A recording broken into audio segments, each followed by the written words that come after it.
뉴스를 책임져 드립니다. 꼭 알아야 할 뉴스를 정확하고 쉽게 전달해주는 방송, 황사연의 스포트라이트 지금 시작합니다.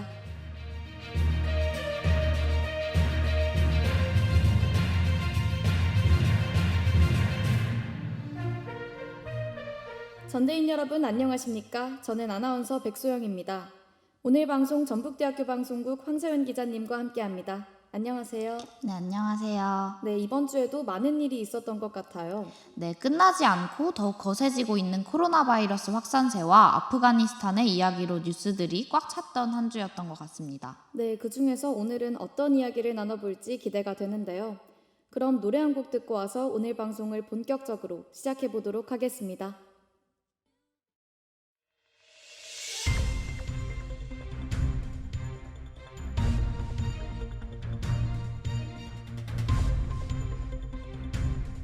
이번 주의 헤드라인 뉴스로 1부를 시작합니다.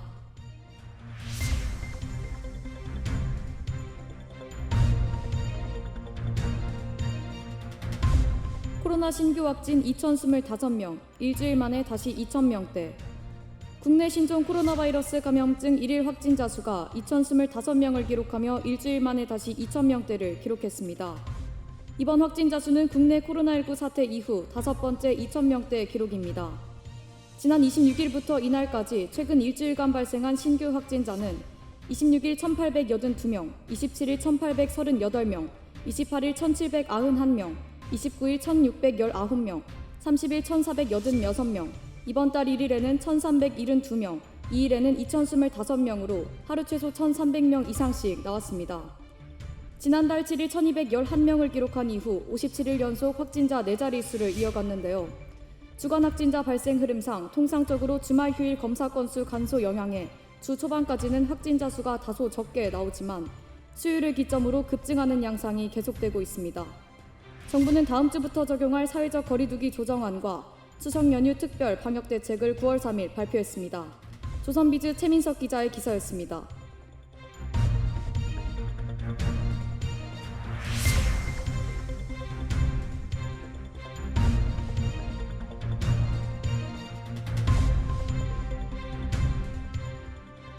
네, 코로나 바이러스의 확산세가 잦아들지 않고 결국 일주일 만에 다시 확진자 수가 2,000명대를 넘어섰다는 기사였습니다. 네, 현재 4차 대유행이 시작된 이후로 확산세가 비수도권 곳곳으로 번지면서 전국적 유행 양상을 보이는데 집단 감염까지 잇따르면서 확산세는 좀처럼 꺾이지 않고 있습니다. 게다가 전파력이 강한 델타 변이가 국내 우세종으로 자리를 잡았고 추석 연휴를 맞아 9월 대규모 이동이 예상돼 추가 확산 우려가 더 커진 상황입니다. 네, 이제는 수도권뿐만 아니라 정말 전국적으로 유행이 번지고 있다는 생각이 드네요. 이에 현재 많은 지역에서 거리두기 단계를 4단계로 격상했죠. 네, 현재 수도권 서울, 경기, 인천, 충청권 대전, 괴산, 호남권 전주, 이서, 경남권 부산, 창원, 그리고 제주까지 4단계를 적용하고 있습니다. 우리 대학이 있는 전주도 최근 3단계에서 4단계로 격상이 됐는데 혹시 3단계와 4단계는 구체적으로 어떤 차이가 있나요? 그리고 현재 3단계를 적용하고 있는 지역들이 어디인지 알려주실 수 있으신가요? 네, 우선 먼저 적용이 됐었던 거리두기 3단계를 설명해드리자면 3단계의 명칭은 권역유행 모임금지입니다. 사적 모임이 4인까지 가능하고 유흥업소나 감성주점, 그리고 식당과 카페 같은 다중이용시설은 오후 10시까지로 운영이 제한됩니다. 스포츠 관람의 경우에는 실내에서는 경기장 수용 인원의 20%까지, 실외에선 30%까지 제한하여 운영합니다. 그리고 아까 말씀하신 3단계 적용 지역으로는 수도권의 강화, 웅진, 충청권의 세종, 충북, 충남, 경북권의 대북, 경남, 그리고 강원이 있습니다. 저희가 지금 4단계인 지역에서 생활하고 있어서 그런지 3단계는 4단계에 비해 제한선이 있지만 그래도 어느 정도는 허용이 되고 있다는 생각이 드네요. 네, 아무래도 4단계보다는 생활이 가능한 조치들인 것 같습니다. 4단계는 거리두기 단계 중에 가장 높은 단계이다 보니 방역 지침들도 더 강력합니다. 우리 전주시에도 현재 적용되고 있는 4단계 지침들을 설명해드리자면 우선 4단계의 명칭은 대유행 외출 금지입니다. 그리고 하위 단계들은 결정 조정 권한이 시, 군, 구에 있기도 하지만 4단계는 중대본만이 단독으로 가지고 있습니다. 네, 4단계면 18시를 기준으로 사적 모임 가능 인원이 나누어지죠. 네, 18시 이전에는 4인까지, 18시 이후에는 2명까지 모임이 가능합니다. 그리고 인원과 상관없이 행사가 금지됩니다. 집회도 1인 시위 외에는 모두 금지가 됩니다. 백신 접종자 인센티브 적용은 시마다 다르다고 하니까 이 점은 유의해서 보셔야 할 것 같습니다. 이 외에도 방역 지침에 대해 아직 헷갈려 하시는 것들이 꽤 많은데 그것들을 좀 추려서 설명해 드리고자 합니다. 근데 우리 그 전에 노래 한 곡 먼저 듣고 올까요? 네, 그럼 노래 듣고 오겠습니다. 우리가 많이 헷갈리는 방역 지침 기준을 설명해 주신다고요? 저도 계속 들어왔지만 은근히 헷갈리는 내용들이 많았던 것 같아요. 그때마다 찾아보기도 힘들고 또 찾으려 해도 잘 찾아지지 않아서 난처하기도 했는데 알려주신다니 너무 좋네요. 네, 그럼 혹시 가장 헷갈리셨던 것들이 있다면 어떤 게 있을까요? 저는 가장 기본적인 개념들이 제일 het갈렸던 것 같아요. 그중 하나만 꼽아보자면 직계가족의 기준이 많이 헷갈렸던 것 같습니다. 직계 가족의 기준은 정말 생각보다 많은 분이 잘 모르시는 부분이었던 것 같습니다.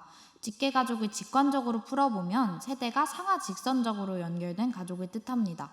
조금 더 풀어서 설명해 보자면 나를 기준으로 직계 존속은 부모와 조부모, 그리고 결혼하신 분이라면 직계 비속이 딸, 사위와 며느리, 아들, 그리고 손녀, 손자들까지라고도 할 수 있습니다.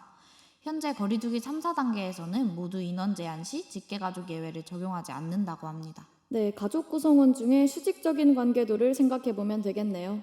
이제 헷갈리지 않을 것 같습니다. 네, 다음으로는 회사와 관련해 헷갈리실 수 있는 포인트들을 짚어드리겠습니다.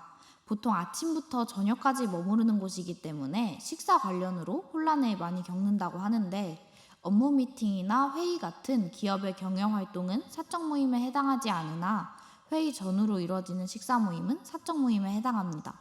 사내 회의 중 식사도 불가능합니다. 음식이나 음료 등을 동반하는 대면 회의가 사적 모임 금지 대상으로 지정돼 있습니다. 네, 회사에서는 사람들이 모이는 것이 회의 외에는 모두 제한이 되는군요. 음료조차 불가능하다고 하니 조심해야겠네요. 그런데 왠지 회사 내 침묵이 부담스러웠던 분들은 이 지침을 좋아하실 수도 있을 것 같아요. 네, 하지만 영업 같은 일처럼 기업 간의 친교가 필요한 업무들은 음료조차 금지되는 것이 조금은 어려움을 줄 수도 있을 것 같습니다. 네, 정말 그럴 것 같네요. 제가 개인적으로 또 궁금했던 부분이 있었는데요. 사적 모임의 기준은 자세하게는 어떻게 나누어지는 건가요? 사적 모임의 경우 많이 광범위해서 몇 가지 예시로 설명해 드리는 것이 좋을 것 같습니다. 먼저 우리와 가장 가까이 있는 예를 찾아보면 스터디 그룹도 사적 모임 금지 조치가 적용됩니다. 하지만 자원봉사 활동은 사적 모임으로 보지 않기 때문에 방역 수칙을 준수한다는 조건으로 활동할 수 있습니다. 그러나 봉사활동 이후 식사 등의 친목 활동은 사적 모임에 해당합니다. 그러면 저 같은 경우는 공연 동아리에 있어서 버스킹 공연도 활동에 있는데 공연 준비의 경우에는 어떤가요? 뮤지컬 배우처럼 직업상 공연을 할 때는 사적 모임 금지 대상이 아닙니다. 그러나 개인이 취미 활동 등으로 연습을 하는 경우는 모임 금지 조치 대상입니다. 그래서 말씀하신 버스킹 공연 준비 활동도 사적 모임 제재 대상이 됩니다. 덧붙여서 요즘 유튜브 활동하시는 분들이 참 많은데 유튜브 방송은 사안마다 개별적 판단이 필요합니다. 일정한 장소를 바탕으로 유기적으로 단일하게 조직되어 계속해 행해지는 경제적 활동 단위인 사업에 해당한다면 사적 모임 금지 예외가 적용될 수 있겠지만 개인이 취미 활동의 하나로 하는 사적 활동에 불과한다면 사적 모임 금지 예외가 적용되지 않습니다. 네, 어떠한 활동을 두고 사적 모임인가를 판단할 때에는 직업적인 부분인가 여가적인 요소인가를 고려하는군요. 그럼 여기서 궁금한 게 개인이 방역수칙을 위반하면 과태료를 낸다고 알고 있는데 혹시 시설들에서는 어떠한 조치를 받나요? 다중이용시설 등에서 방역수칙을 위반한 관리자나 운영자는 행정조치를 받게 됩니다. 1차 위반 시에는 운영중단 10일, 2차 위반 시에는 20일, 3차 위반 시에는 3개월, 4차 위반 시에는 폐쇄명령을 받는다고 합니다. 네, 그렇군요. 유익한 정보 감사합니다. 일부를 마무리하기 전 함께 나눈 이 기사에 관한 황서연 기자님의 한 줄 평 들어보고 가겠습니다. 코로나19의 확산세가 점점 거세지는 지금 거리두기 단계 격상이 아닌 다른 대책이 하루빨리 나와야 할 것이라고 일부 기사에 관한 저의 한 줄 평을 남길 수 있을 것 같습니다.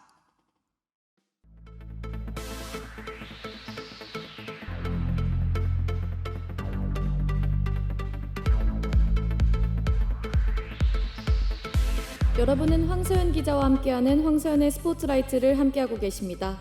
각 주의 분야를 선정해 분야별 뉴스를 소개하는 2부. 오늘 2부에서는 경제 분야의 뉴스를 나눠볼 예정인데요. 노래 한 곡 듣고 와서 얘기 나눠보도록 하겠습니다.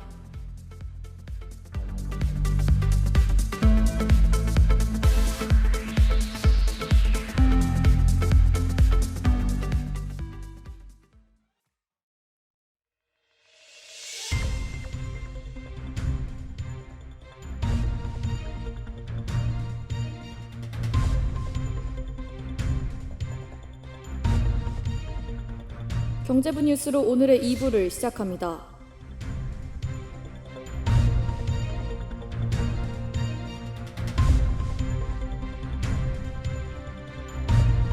청년층, 취업 경험이 있어도 구직 촉진 수당 받을 수 있다.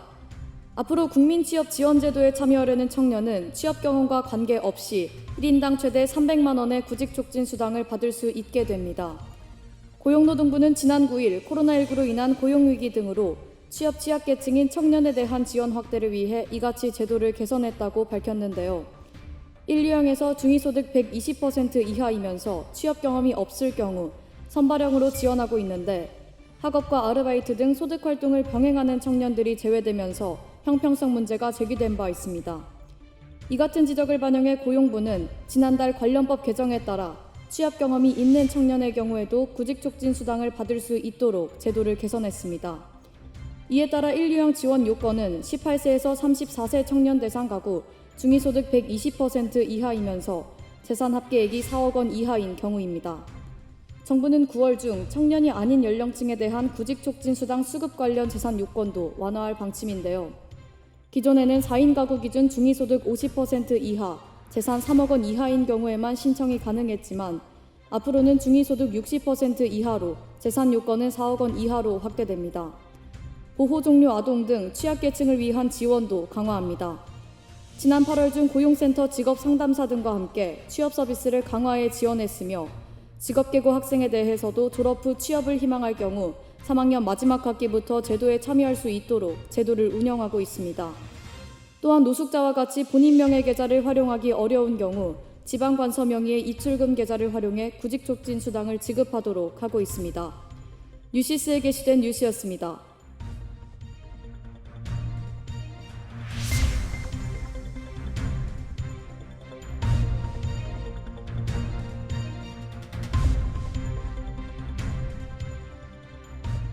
본래 국민취업지원제도에서는 취업 경험이 없는 청년을 선발해 지원했었는데 고용노동부가 제도 개선을 통해 취업 경험이 있는 청년도 구직 촉진 수당을 받을 수 있도록 했다는 뉴스였습니다. 그럼 기자님, 혹시 국민취업지원제도에 관해 좀 더 알려주실 수 있으신가요?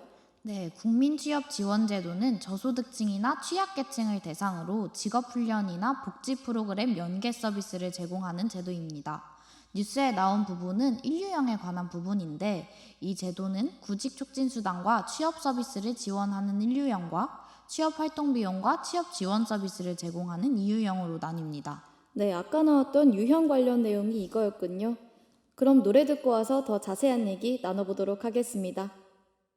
네, 노래 듣고 왔습니다. 그럼 이어서 이야기 다시 나눠보겠습니다. 구직촉진수당에 관해 다시 한번 소개해 주실 수 있으신가요?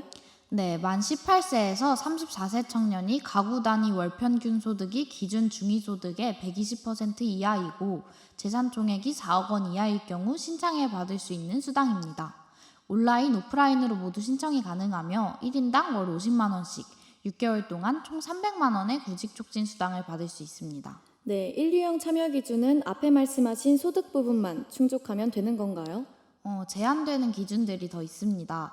소득 부분이 충족되더라도 지금 말씀드리는 내용을 다 살펴보셔야 할 것 같습니다.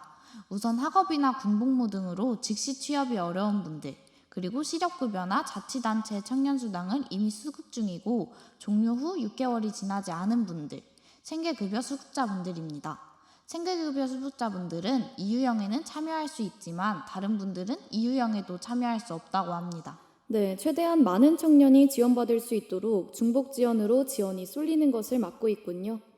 1유형과 2유형에서 받는 사람들이 조금은 다른가 봐요. 네, 1유형에 비해 2유형이 더 많은 범위의 사람을 지원합니다. 2유형에서는 저소득층뿐만 아니라 월 250만 원 미만 특수 형태 근로 종소자나 영세 자영업자 등 특정 계층도 지원하고 청년이 아닌 중장년도 지원합니다. 네, 유익한 정보 주셔서 감사합니다. 많은 청년이 이러한 지원을 통해 일어설 수 있으면 좋겠네요.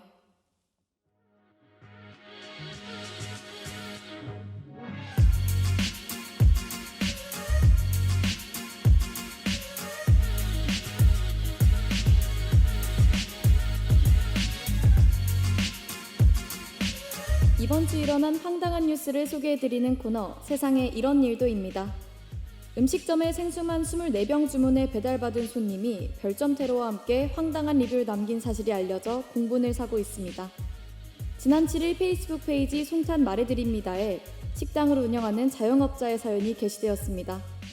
자영업자 A씨는 요즘 배달업종들은 다 리뷰로 먹고 사는데 이건 너무하다며 식당 영수증 사진을 공개했습니다. 영수증에는 음식이 아닌 500ml 생수 24병만을 주문한 내용이 담겨 있습니다. 고민 끝에 생수를 보내줬다는 A씨에게 돌아온 것은 별점 1개와 너무 싱겁다는 황당한 후기입니다. 이 손님은 다른 가게에도 터무니없는 리뷰를 남겨온 사실이 알려졌습니다. 황당함과 분노를 동시에 일으킨 이번 주 세상에 이런 일도였습니다.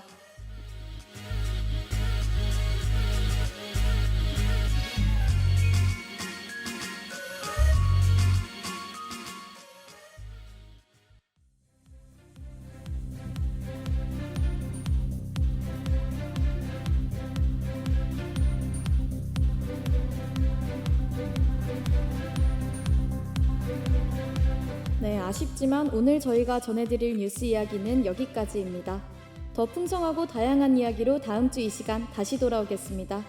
지금까지 제작의 황서연, 연출의 김예진, 기술의 전혜령, 모니터의 김채민, 그리고 진행의 저는 백소영, 황서연이었습니다. 감사합니다.